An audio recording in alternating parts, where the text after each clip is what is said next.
दोस्तों एक बार फिर से आपका स्वागत है आपके अपने YouTube चैनल में। भाई देखिए, चीन के लोगों को खाने का बड़ा शौक होता है। और भाई देखिए, अगर कभी कोई भी ओलंपिक कंपटीशन आयोजित कराया जाता है इसके लिए, तो दूर दूर तक भाई कोई भी देश चीन के आसपास नजर नहीं आता। दुनिया में कोई भी ऐसा देश नहीं है जहाँ लोगों के अंदर किसी जीती जागती, चलती, रेंगती, उड़ती और तैरती हुई चीजों को खाने के लिए इतनी ज्यादा डेडिकेशन हो, सिवाय चीन के। दोस्तों, चीन एक ऐसा देश है जहाँ पर कुर्सी और टेबल और कुछ और चीजों को छोड़कर बाकी सब कुछ खाया जाता है। चीन में ऐसा विचित्र खाना खाया जाता है जिन्हें किसी और कंट्री में लोग उसको खाने के बारे में भाई सोच भी नहीं सकते। ये सच है कि चीन में आपको दुनिया में सबसे ज्यादा वैरायटी के फूड टेस्ट करने को मिल जाएंगे। यहाँ तक कि चीन में इसी वजह से एक बात भी काफी बार कही जाती है कि हम वो सारी चीजें खाते हैं जिनके पास पैर होते हैं, सिवाय चेयर और टेबल के, और सारी चीजें उड़ती हुई भी खाते हैं, एरोप्लेन्स को छोड़कर। दोस्तों, विचित्र खाने के साथ ही चीन टेक्नोलॉजी के मामले में भी सबसे आगे है। यहाँ की टेक्नोलॉजी दुनिया की सबसे अच्छी टेक्नोलॉजी मानी जाती है। चीन में बने हुए खिलौने, लाइट, मोबाइल और टेक्नोलॉजीज विश्वविख्यात हैं और इन्हीं सब से चीन पैसा कमाता है और इस पर ही चीन की इकोनॉमी पूरी तरह से टिकी हुई है। लेकिन अगर खाने की बात की जाए तो यहाँ का खाना इतना अजीब है कि भाई उसको खाना तो दूर, देखना भी मुश्किल हो जाता है। तो आइए जानते हैं ऐसे ही चीन के कुछ विचित्र खाने के बारे में। बैलेट। दोस्तों, बैलेट फिलीपींस और अन्य दक्षिण पूर्व एशियाई देशों में बहुत अधिक बिकने वाला स्ट्रीट फूड है। असल में बैलेट का ओरिजिन चाइना में ही हुआ था, लेकिन 17वीं सेंचुरी के बाद ये डिश फिलीपींस में इतनी ज्यादा पॉपुलर हुई कि उसे वहां की नेशनल डिश मान लिया गया। भाई ये एक फर्टिलाइज्ड डेवलप अंडा होता है जिसको परिपक्व होने के लिए कम से कम 14 से 21 दिनों का समय लगता है। ये एक पार्शियली डेवलप्ड अंडा है जिसमें डक का एम्ब्रियो मौजूद होता है। इसे उबालकर या भाप में पकाकर खाया जाता है। दोस्तों देखिए, जब भी किसी एग को बॉयल किया जाता है तो वो किसी आलू के जैसे ठोस हो जाता है। इसे सीधे शेल के साथ खाया जाता है और इसको खाने के कई सारे फायदे होते हैं, जैसे कि इसमें प्रोटीन अधिक मात्रा में पाया जाता है और स्किन में ग्लो भी आता है। भाई चीन के लोगों को ये फूड काफी ज्यादा पसंद है। चीन के अलावा फिलीपींस, लाओस, कंबोडिया और वियतनाम जैसे देशों में भी लोग बैलेट को काफी ज्यादा पसंद करते हैं। सिल्कवॉर्म्स। दोस्तों, चीन में लोगों को इंसेक्ट्स खाना काफी ज्यादा पसंद है। इन्हीं इंसेक्ट्स में से सिल्कवॉर्म्स चीन में अत्यधिक खाए जाने वाला भोजन है। चीन में इसका पालन लगभग 5000 वर्षों से होता आया है। चीन के लोगों का ऐसा मानना है दोस्तों कि सिल्कवॉर्म खाने से हड्डियां मजबूत होती हैं और इससे नींद भी अच्छी आती है। साथ ही प्रोटीन का एक बहुत अच्छा सोर्स है। इन सिल्कवॉर्म्स का स्वाद किसी श्रिम्प या क्रैब जैसा होता है और ये काफी च्यूई होता है। दोस्तों, चीन के लोकल मार्केट्स में इसे अलग अलग वेजिटेबल के साथ और कई तरह के अंदाज में पकाया जाता है। अब जानते हैं चाइनीज स्टाइल के सिल्कवॉर्म्स सोया सॉस और सीजनिंग्स के साथ फ्राई किए जाते हैं। जी हाँ, या फिर राइस नूडल्स और ड्रिपिंग सॉस के साथ इनको सर्व किया जाता है। मुझे तो सोच कर ही अजीब सा हो रहा है। चलिए अब आपको बताते हैं पीडैन और सेंचुरी एग के बारे में। दोस्तों, पीडैन और सेंचुरी एग को कई सारे नामों से जाना जाता है, जैसे 100 year egg, preserved egg, 1000 year old egg, skin egg, black egg और मिलेनियम एग। पीडैन चीन का एक ट्रेडिशनल फूड है जिसका कलर और फ्रेग्रेंस काफी ज्यादा अलग और यूनिक होती है। ये चीन का एक प्रिजर्व खाद्य भोजन है।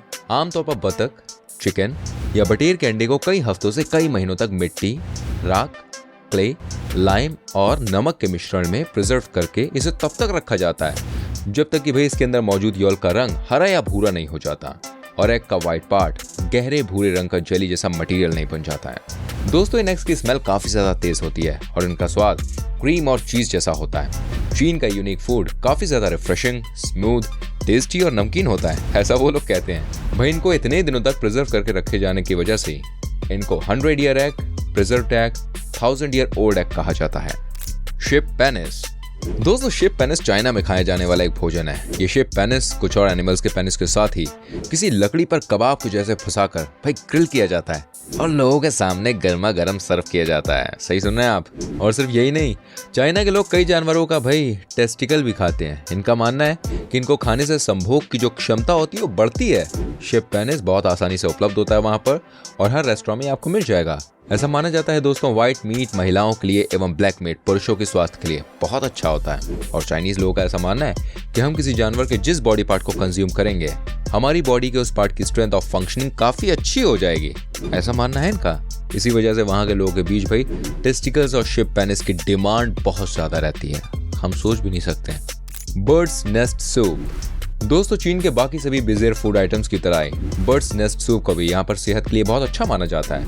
लोगों का मानना है कि इससे हड्डियां जो होती हैं वो मजबूत होती हैं और शरीर जो होता है वो हेल्दी होता है। अगर एक बात पर ध्यान दिया जाए तो आपको पता है, जो घोंसले होते हैं वो स्विफ्टलैट यानी कि पक्षियों की लार से बने होते हैं और काफी कठोर होते हैं। ये छोटा सा पक्षी साउथ ईस्ट एशिया में पाया जाता है और किसी चमगादड़ की तरह ही अंधेरी गुफाओं में रहता है। असल में ये घोंसले बर्ड के सलाइवा से बने होने की वजह से जैसे ही एयर के कांटेक्ट में आते हैं तो हार्ड हो जाते हैं। बर्ड्स की नेस्ट का भाई सूप बनाने के लिए सलाइवा नेस्ट के साथ साथ चिकन ब्रोथ भी मिलाया जाता है। चाइना और कई देशों में बर्ड्स नेस्ट बाजार में आसानी से मिल जाते हैं दोस्तों, जिसकी कीमत लगभग 700 से लेकर 7000 रुपीज तक होती है। मतलब ये चाइना वाले कुछ नहीं छोड़ते, जो मिल जाए आ जाओ खा जाओ। स्कॉर्पियंस, हाँ जी स्कॉर्पियंस यानी बिच्छू, इसको भी नहीं बख्शा। तो चीन में स्कॉर्पियंस को काफी ज्यादा पसंद किया जाता है और इसकी एक खास प्रकार की मिठाई भी बनाई जाती है यक्की। इसके लिए भाई सबसे पहले बिच्छू का डंक निकाला जाता है ताकि उसके शरीर से जहर हटाया जा सके। इसके बाद इसे मारकर सुखा लिया जाता है और फिर इसे तेल में देर तक भाई डीप फ्राई किया जाता है। सोच के अजीब सा लग रहा है। और इसके बाद इसे मिठाई के रूप में तब्दील करके खाने के साथ खाया जाता है। सोच रहे हैं आप, इस मिठाई को चाइना में बहुत ज्यादा पसंद किया जाता है। ऐसा माना जाता है कि बिच्छू खाने से शरीर में गर्मी बनी रहती है। ओहो देखो तो जरा इनकी बातें। अगर आप अपनी आंखें बंद करें दोस्तों और आप ये भूल जाएं कि आप क्या खा रहे हैं, शायद तभी जाकर आप इसे डाइजेस्ट कर पाएं। खैर मैं तो तब भी नहीं कर पाऊंगा। हमारे यहाँ सांप बिच्छू निकलते हम डर जाते हैं, इनके तो निकलते ही नहीं होंगे, उन्हें पता होगा ये खा जाएंगे मुझे। चलिए बताता हूँ अगली चीज के बारे में, स्टिंकी टोफू। दोस्तों स्टिंकी टोफू के नाम से ही समझ आ रहा है कि इस भोजन में बदबू आती होगी। इसे टेस्ट करने से पहले भाई कई लोग सिर्फ इसका नाम सुनकर ही इसे खाने से तौबा तौबा तौबा कर लेते हैं, लेकिन इसके बाद भी चीन में से बड़ी मात्रा में खाया जाता है और लोग इसको वहाँ पर बहुत ज्यादा पसंद करते हैं। असल में दोस्तों फर्मेंटेड टोफू होते हैं जिनकी स्मेल बहुत ही ज्यादा स्ट्रॉन्ग होती है। आप इसको देखते बाद में इसकी स्मेल आपकी नाक तक पहले पहुंच जाती है और ये बिल्कुल भी अच्छी नहीं होती। दोस्तों स्टिंकी टोफू की सब्जियों के साथ डीप फ्राई करके बनाया जाता है। बनने के बाद इसकी बदबू कम हो जाती है और इसे चिली या सोया सॉस के साथ परोसा जाता है। इस डिश को अक्सर टोफू का ब्लू चीज भी कहा जाता है। इसके अलावा इसको कई अन्य प्रकार से भी बनाया जाता है। Chicken testicles. दोस्तों अभी हमने यहाँ पर देखा कि चीन में शिप पेनिस को भाई बड़े ही चाव से खाया जाता है और ठीक वैसे ही चाइना में चिकन टेस्टिकल्स को भी भोजन के साथ बहुत ज्यादा पसंद किया जाता है। और देखिए लोगों का ऐसा मानना है कि इसे खाने के ना कई सारे फायदे होते हैं, जैसे कि स्किन टोन इंप्रूव करने के लिए इसका सेवन किया जाता है। ये चिकन टेस्टिकल्स नॉर्मली सफेद रंग के लार्ज बीन्स के शेप के होते हैं जिनका साइज करीब 1 से 2 इंचेस होता है। दोस्तों इन्हें उबाल कर या फ्राई करके सब्जियों के साथ मिक्स करके खाया जाता है। देख रहे हो आप इनको। और इसको वहाँ पर कई सारी चीज़ों के संग खाते हैं जैसे चावल्स, नूडल्स इत्यादि। वैसे मैं आपको बता दूं चिकन टेस्टिकल्स को चीन से भी ज़्यादा एक और जगह पसंद किया जाता है और वो जगह है हांगकांग। Fried sea horse. दोस्तों सी हॉर्स के बारे में तो शायद आपको पता ही होगा। ये समुद्र में पाई जाने वाली एक बहुत ही छोटी और क्यूट मछली होती है, लेकिन चाइना में सी हॉर्स को भी नाश्ते और स्नैक की तरह खाया जाता है। इसे फ्राई करके वहाँ पर खाते हैं और इसका टेस्ट भाई नमकीन और स्क्विड जैसा होता है। हम तो सोच भी नहीं सकते यार। ये बाजार में बहुत ही आसानी से वहाँ मिल जाता है और चाइना में ऐसा लोगों का मानना है कि फ्राइड सी हॉर्स खाने से वो हमेशा जवान बने रह सकते हैं। ऐसा कैसे पॉसिबल है यार, इनकी बात ही अलग है। मतलब लोग इसे सूप में, कबाब के रूप में खाना पसंद करते हैं। शरीर में एनर्जी लाने और सेक्सुअलिटी बढ़ाने वाली दवाओं में भी इसका इस्तेमाल किया जाता है। इसके अलावा उसे हर्ब्स के साथ चाय में डालकर पीने से अस्थमा के इलाज के लिए भी कंज्यूम किया जाता है। मतलब ये कुछ नहीं छोड़ते, पानी से भी निकाल लो, हवा से भी निकाल लो, जमीन पे चलने वालों को भी निकाल लो, सब खा जाओ। चलिए बताता हूँ बैट सूप के बारे में जो आजकल बहुत चर्चा में है। देखिए दोस्तों चिकन की तरह ही बैट को भी उबाल कर उसका सूप बनाया जाता है। इस सूप में बैट की बॉडी पर हेयर होते हैं और उसमें चमगादड़ के पंखों को भी रखा जाता है। बैट सूप बनाने के लिए समूचे चमगादड़ को ही चिकन ब्रोथ के साथ उबाल कर बाउल में सर्व कर दिया जाता है। इसे खाने के लिए सबसे पहले बैट को चाकू और फोर्क की मदद से डिसेक्ट किया जाता है और फिर ब्रोथ को बैट के इनर पार्ट्स के साथ खाया जाता है। चीन में लोग इसे बड़े चाव से खाते हैं भाई साहब और इसका टेस्ट काफी ज्यादा डिलीशियस बताते हैं। कहते हैं मजा आ गया।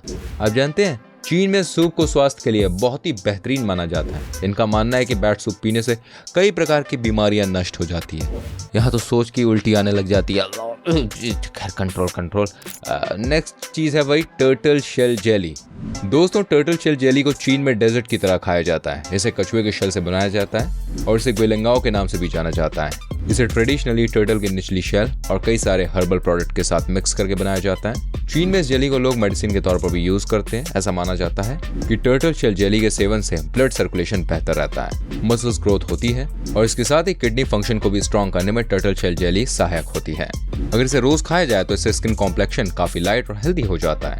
दोस्तों टर्टल शेल जेली के 2 प्रकार होते हैं, डार्क ब्राउन और ब्लैक, और इसका टेस्ट भी थोड़ा सा बिटर होता है, जिसे ठीक करने के लिए इसमें स्वीटनर्स ऐड किए जाते हैं। इसके अलावा नॉर्मली पाए जाने वाले टर्टल से बनी ये जेली डेजर्ट के दाम कम होते हैं, लेकिन अगर ये जेली किसी एक्सपेंसिव और रेयर टर्टल जैसे कि गोल्डन क्वाइल टर्टल की शेल से बनती है तो इसका प्राइस काफी ज्यादा होता है। तो दोस्तों, आज का कैसा लगा ये एपिसोड हमें बताइएगा कमेंट करके, और सच बताइए कैसा लगा आपको ये सब जान के। मतलब यार, ये चाइना वाले कुछ नहीं छोड़ते हैं, बिल्कुल भी शर्म नहीं है इनमें। वेल, वीडियो अच्छी लगी हो तो प्लीज भाई लाइक कर देना, संग में हमारे चैनल को सब्सक्राइब कर देना, और ऐसी और वीडियोस देखनी है तो एक छोटा सा काम कर देना, बहुत छोटा सा काम है, बेल आइकन को प्लीज यार प्लीज प्लीज प्लीज प्रेस कर देना, ठीक है। मिलूंगा आपसे अगली वीडियो में। अपना बहुत ख्याल रखिए, हाथों को धोते रहिए, सुरक्षित रहिए। Bye bye, take care.